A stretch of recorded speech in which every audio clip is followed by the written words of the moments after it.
There's a guy I met at gigs and shows I really like to hear.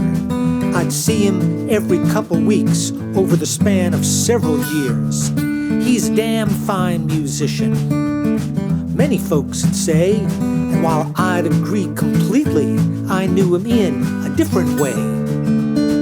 We'd talk about cars, all the MGs and the Triumphs and the stupid things we'd owned. We'd talk about cars, the ones we learned to drive on and the ones that got T-boned when we weren't playing our guitars.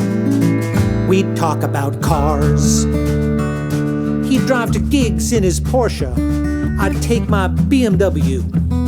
We joked how real musicians have to drive a Subaru. I had this dead old British car I'd bought 6 years ago.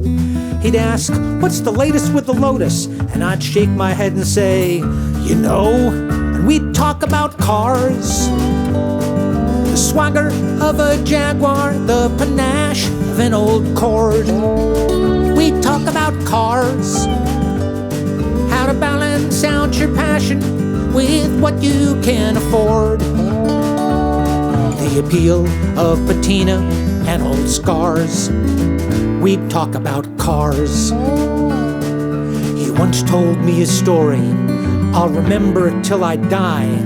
He'd just sold his old sports car, took it out for one last drive. He wound it to 100 until the blue lights made him slow. He was cool, contrite, and truthful, so the cop just let him go. But then he pushed his luck and asked, any more of you ahead? The officer was indignant. He said, I can't tell you that. He was about to drive away when the policeman took a stroll, walked back to my friend, winked and said, it's clear on up to Lowell.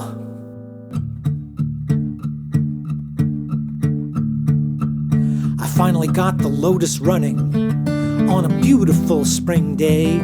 Just then I heard the awful word that my friend had passed away. On that car's first drive, I thought, I cried. He would have loved to hear about this, and I'd never get to tell him.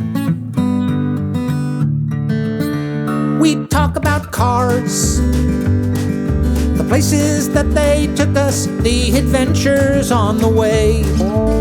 We'd talk about cars, and I'd miss that just as much as the music that he played. And if he's up there driving round the stars, I hope he finds someone to talk about cars.